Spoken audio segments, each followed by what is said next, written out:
राज्य सरकार खरीफ धान किणापी नवेम्बर 1 तारिख ठारू सारा राज्य में धान मंडी खोलिया घोषणा करते।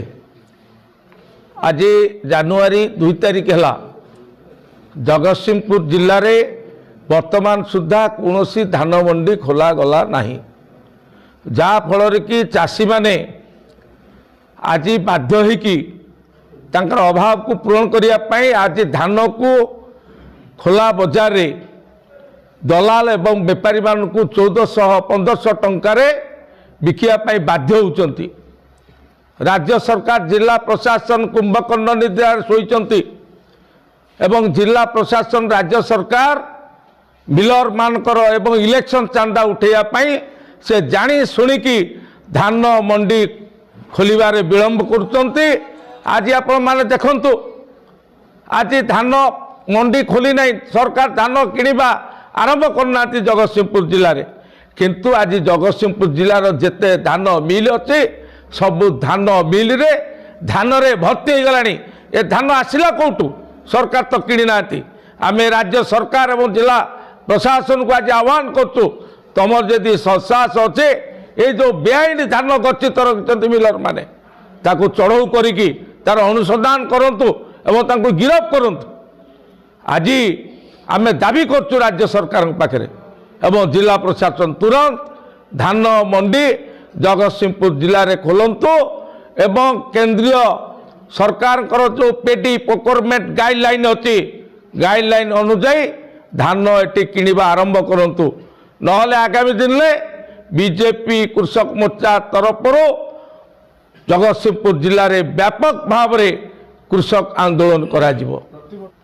नवीन पट्टनायक सरकार 24 वर्ष कार्यकाल भितर ये गोटे नीतिदिनिया घटना हो गलानी। आज तो जगतसिंहपुर जिले में धान मंडी खोली नहीं, ओडिशार आज जो जिला मानकर धान मंडी खोली प्रति धान मंडी मानकर मिलर मान होचंती मालिक। सेठी चाषी तो धान नहीं कि मंडी की जाऊँगी मिलर देखिकी धान को कौची तोर 5 किलो कटिब 7 किलो कटिब 10 किलो कटिब। चाषी जदि राजी होची ता धान को किणा होची, जदि चाषी नाराज होची ता धान को किणा जाऊ नहीं, एभली अवस्था अच्छी। एवं प्रति मंडी रे बिजु जनता दलर गुंडा माने रहीकि चाषी मान को भयभीत अवस्था रखिंट। आज ये जो धान किणा कारबार रे मिलर सरकारी कल प्रशासनिक दल एवं सरकारी कल एवं एमएलए एमपी एमानकर मधुचंद्रिकार गोटे विराट रैकेट हजार हजार कोटी टंकार दुर्नीति चली एवं ये हूँ आसंता 2024 निर्वाचन पाई बिजु जनता दल सरकार निर्वाचन पाठी एथिरे संग्रह करुछि। जगतसिंहपुर जिलार कुजंग अंचल चाषी भाई मैंने आसीते आम सहित भेटिले। 4 पुरुष धरिकी एरसमा ठारू महाकालपड़ा पर्यंत जो 12टी जो राजस्व ग्राम अच्छी प्राय 40,000 परिवार सेठी वंशानुक्रमिक भाव रहीकि चाषबास करिकी रही आसुचंती एवं हाईकोर्ट तांको सपक्ष में राय देइछि। जिला प्रशासन तुरंत तांको जमी पट्टा प्रदान करिया कथा।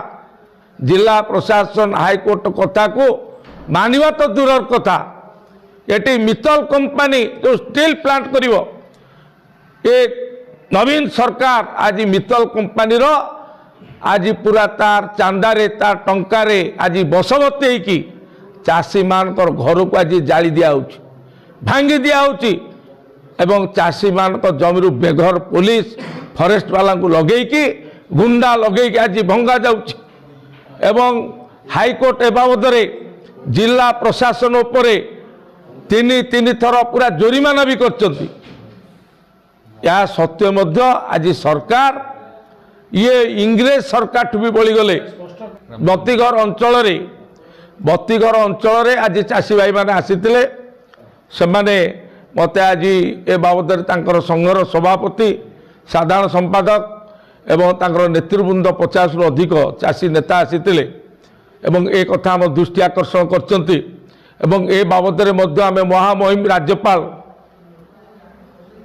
को जाइए आम भेटू भेटिक बाबद आम अवगत करेबू ये जो राज्य सरकार जिला प्रशासन जो निरीह चाषी मानकर भिटा माटी जो घर भांगी दे चाष जमी को जो उजाड़ुंट तार प्रतिवाद आम जाइकी माननीय राज्यपाल को दाबीपत्र देवु भेटबू एवं या विरुद्ध राज्य सरकार जो गुंडाराज जो मानसिकता अच्छी ता प्रतिवाद भारतीय जनता पार्टी कृषक मोर्चा व्यापक भाव में आंदोलन करियो किसी क्षतिपूरण दि जाए सुधु जमीबाड़ी न दर्शेकी सेटा इडकल को डायरेक्ट सरकार ट्रांसफर कर इडकल मध्यम से मित्तल कंपनी की देवे चाषी मानकर कौन ना गंध रखापी से चाहते यहाँ रेकर्ड उठे देवाई से पूरा षड्यंत्र चली से पूरा कंपनी हित रे सरकार किंतु ए देशर चाषी जो चाषी चारि पुरुष धरिकी से भिटामाटी रे रही जे चाष बास करिकी जे एटी खाद्य जोगाउची ए सरकार तांकर हित नहीं ये चाषी विरोधी सरकार चाषी हत्याकारी सरकार ए सरकार को आम चरम बाणी शुणुचु तुमर ये जो तानाशाही फाशीवाद शासन को तुम बंद कर नहले आगामी दिन में भयंकर परिस्थिति सृष्टि हो।